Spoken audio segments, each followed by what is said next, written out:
प्रयागराज महाकुंभ में अभी 50 दिन से भी कम का समय बचा है और इसके लिए बाबा योगी आदित्यनाथ ने पूरे जोश शोर के साथ में तैयारियां शुरू कर दी हैं। पूरे प्रयाग को उन्होंने स्वर्ग की तरह सजाना शुरू कर दिया है, जिसे देख देख कर हमारे यूपी के मौलानाओं में आग लगी पड़ी और वो रोना धोना रो रहे हैं कि भाई ऐसे महाकुंभ से आखिर क्या फायदा जहां मुसलमान जा ही ना सकें, जहां गंगा जमुनी तहजीब दिखाई ही ना दे। अब ये दो कौड़ी का मौलाना ऑन कैमरा डिबेट में तो ये बात नहीं बोल सकता कि हमें भी महाकुंभ में बुला लो क्योंकि हमें वहां गंद फैलानी है, तो इसने अपने बदले समाजवादी पार्टी का प्रवक्ता भेज दिया और वो इसके मन की बातें डिबेट पर बोलने लगा। इतना बड़ा महाकुंभ हो रहा है, आप जो है महाकुंभ को जो है ध्रुवीकरण की राजनीति करना चाहते हो।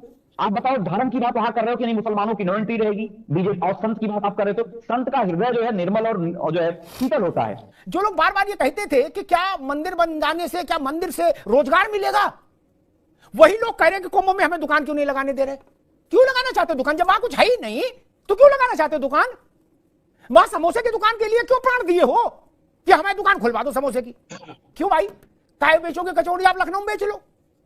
क्यों चाहते हो कचौड़ी वहां बेचना? समाजवादी पार्टी का ये प्रवक्ता बड़ा लिबरल बन रहा था, बड़ा कूल बन रहा था कि भाई मुसलमानों को भी वहां आने दिया जाना चाहिए, यही भाईचारा रहता है, जिसको लेकर अमिताभ अग्निहोत्री ने इसका वो हाल कर दिया कि ये दोबारा से किसी डिबेट में इस तरह की बातें नहीं करेगा। बाकी क्या कुछ हमारी आज की इस बहस में, इस डिबेट में, आप खुद देखिए। अरे ये भागो नहीं, एक जगह टिको, ठीक है। अब ये इंडिया टुडे सुने कि समाजवादी पार्टी, अखिलेश जी की पार्टी कह रही है कि इंडिया टुडे ग्रुप भाजपा के द्वारा संचालित है, ये कह रहे हैं समाजवादी पार्टी के लोग। अब वो आप इंडिया टुडे देखेंगे। आपकी बात हमने बता दी जी, मैं क्या कर रहा हूं, सुनिए ना पूरी बात जी। इंडिया न्यूज, इंडिया टुडे ने ही 86 में 56 की बात करी थी, जो कि पूरी तरह से झूठ था, और ये बीजेपी के लोग प्लान किया गया, बीजेपी आरपीएफ के लोगों द्वारा प्लान किया गया कि जाति को जाति में लड़ाओ। मैं आता हूं, अभी हमारे धर्म बुरी बात, कई सारी बातें कर रहे थे। मैं एक बात बड़ी ईमानदारी से कहना चाहता हूं, देखो हम जो है विपक्ष का काम है सरकार को आईना दिखाना, और सरकार को आईना दिखाने का काम हमारे नेता अखिलेश यादव जी कर रहे हैं। और आप अभी सीएजी की बात कर रहे हो, मैं अभी इलाज कराता हूं लोगों का। आयुष्मान का जो है 10 लाख लोगों का एक मोबाइल नंबर से इलाज हुआ है, एक मोबाइल नंबर से। आयुष्मान का इतना बड़ा घोटाला शायद आप सोच नहीं पाओगे। आप सीएजी की बात को, ये रिपोर्टें आजकल दिखाई नहीं जाएंगी, न तो इंडिया टुडे छापेगा भी नहीं, मैं जानता हूं। मैंने इसलिए कहा कि वो शायद बीजेपी के द्वारा क्या होती है। लेकिन मैं एक बात कहना चाहता हूं, आप चीज अंताजी एक चीज समझना पड़ेगा। जो लोग नमामि गंगे, गंगा मां के नाम से राजनीति करते हैं, आप पूछो क्या गंगा साफ हुई? मैंने कहा कि एनजीटी का रिकॉर्ड शायद अरविंद सिंह ये नहीं बता पाएंगे। एनजीटी ने भी अभी दिया है 12 घाटों में 8 घाट ऐसे हैं जो पानी छूने लायक भी नहीं है। उसी गंगा की बात कर रहा हूं मैं। तो यही हमारे नेता अखिलेश यादव जी ने कहा कि इतना बड़ा महाकुंभ हो रहा है, लेकिन आप पानी साफ क्यों नहीं कर पा रहे? ठीक है, ऐसे गंदे नाले क्यों जा रहे हैं? आप बता दो, सैकड़ों ऐसे नाले हैं। इतना बड़ा मुझे दीजिए ना, मुझे समय दीजिए। मुझे आपने बीच बोल दिया, उन्होंने बीच बोल दिया, मैं अपनी बात रख नहीं पाया। और जो हमारे रखो बाबू, हमारे जो बीजेपी के प्रवक्ता जो झांसेबाजी जुमलेबाजी कर रहे थे, मैं इनसे पूछना चाहता हूं कि आप मुझे बताओ, आप जो है महाकुंभ को जो है ध्रुवीकरण की राजनीति करना चाहते हो। आप बताओ, धर्म की बात वहां कर रहे हो कि नहीं, मुसलमानों की नॉमिनेटी रहेगी बीजेपी, और संत की बात आप कर रहे हो तो संत का हृदय जो है निर्मल और जो है शीतल होता है। लेकिन ऐसे ऐसे संत हैं जो केवल दिन रात हिंदू राज, फलाना राज, ढिकाना राज की बात करते हैं। इनसे पूछो तो वैसे हिंदू धर्मगुरु। अभी रसिया ने कैंसर का जो है वैक्सीन खोज लिया। ठीक है चंचल यादव, अब आगे बात कुंभ पर आगे, आप रशिया चलेंगे, अभी रुकना होगा। मैं अभी रोक दूंगा, आगे बात, आगे पूछ लीजिए, आगे छुड़ाने वाले लोग आगे राजनीति कर रहे हैं। ठीक है, आ गई बात, अभी आ गई बाबू, अब रुकना होगा। अगली बार क्या बोलोगे? सब एक ही बार बोल दोगे तो अब रुक जाओ भाई, अब रुक जाओ।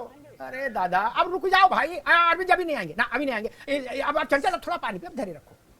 ये आपकी पार्टी के एक प्रवक्ता थे, 2-3 रोज पहले वो ऐसी कैंसर की बात उठा चुके थे, मैं उसका लंबा जवाब दे चुका था, वो संतुष्ट हो गए। अब आपने दोबारा छेड़ दिया, छोड़िए, उतना समय नहीं, आज कुंभ पर चर्चा कर रहे हैं, इसका उत्तर मैं देता। अरे बहस नहीं, ये तरीका मेरे साथ नहीं चलेगा। नो, अपने अवसर पर बोलोगे, मेरे साथ ये नहीं चलेगा ना, अपने अवसर पर बोलोगे। कहा जा रहा है कुंभ का राजनीतिकरण हो रहा है, समाजवादी पार्टी कह रही है। दारू के अड्डे पर राजनीति की चर्चा हो सकती है, हैं? चोर चपाड़ सब राजनीति की चर्चा कर सकते हैं, मुकदमों में फंसे लोग, भ्रष्टाचारी लोग राजनीति की चर्चा कर सकते हैं, हैं? 100 लंबी लंबी गाड़ियां लेके चलने वाले धनपशु राजनीति की चर्चा कर सकते हैं, साधु संत नहीं कर सकते। क्यों भैया? कहां रोक लिखी है? किसने कहा नहीं कर सकते? सारे चोर राजनीति में आ सकते हैं, उस पर ऐतराज नहीं।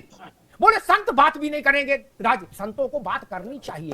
जब गंदे नहीं, ऐसा इनकी आवाज बंद करिए, चंचल की बिल्कुल आवाज बंद करिए, जब मैं कहूं तब आवाज आएगी। ठीक, गजब बात है, अजब तमाशा है। बोले संत बात राजनीति की नहीं करेंगे, हम करेंगे। क्यों? बोले हमारे ऊपर मोटरसाइकिल चोरी का केस लगा इसलिए हम बात करें। संत नहीं करेंगे बात, किसे तर्क है? कहा जा रहा है मुसलमान की एंट्री नहीं होगी। अब तो शासन ने ऐसा कुछ कहा नहीं, लेकिन एक प्रश्न मेरे मन में खड़ा होता है।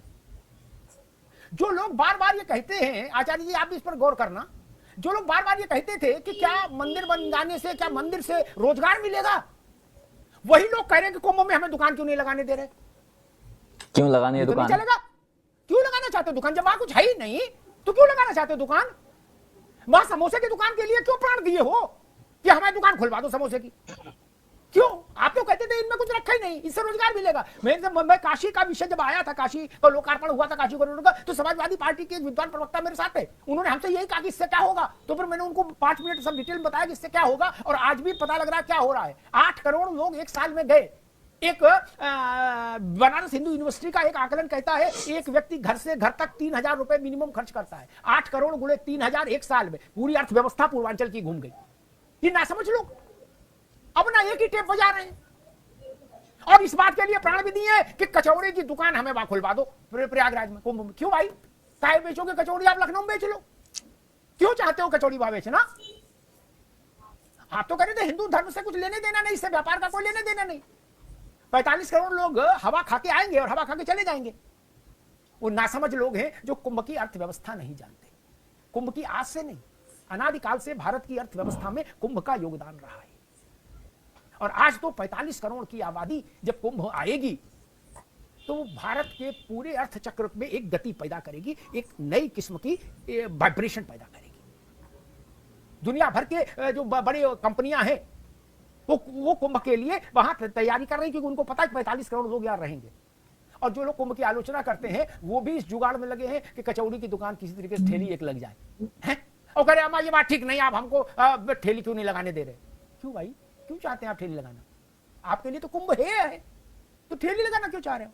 खैर राघवेंद्र जी, विषय वही है। एक बात हम कहेंगे, जो बात चंचल कह रहे हैं या अखिलेश जी कह रहे छोड़िए, मैं एक बात कहता हूं देश की तरफ से, अभी रुकना होगा। देश की तरफ से 13 तारीख को कुंभ शुरू होगा, 13 जनवरी को। मैं 12 जनवरी को, आचार्य जी इस बात से मेरे ख्याल से आप भी सहमत होंगे, 12 जनवरी को मैं संगम के पानी की रिपोर्ट देखूंगा। क्या? 12 जनवरी को संगम का जल पवित्र होना चाहिए। राघवेंद्र जी, सपा क्या कह रही, सपा जाने, बसपा क्या कह रही, बसपा जाने, आप क्या, भाजपा क्या कह रही, भाजपा जाने। लेकिन इस दुनिया भर से 45 करोड़ लोग आएंगे। वो किसी रेला मेला के लिए नहीं आ रहे, वो सिर्फ इसलिए आ रहे हैं कि एक बार ऐसे करके जल में करेंगे तो मेरे सारे कष्ट दूर हो जाएंगे, पाप धुल जाएंगे। वहां अगर नहीं ना इसमें फिर हम भागने नहीं देंगे 13 तारीख को, जान लो। फिर हमें सभा की भी जरूरत नहीं। 12 तारीख को जो भी मानक होते हो उन सारे मानकों पर संगम का जल निर्मल सिद्ध होना चाहिए। राघवेंद्र जी, ये पहली और अब सबसे बड़ी ड्यूटी है। ठीक, फैशन की 4 चीजें कम रहो कुंभ में, हमें कोई दिक्कत नहीं। क्या? स्विस कॉटेज 4 कम बने, कोई समस्या नहीं।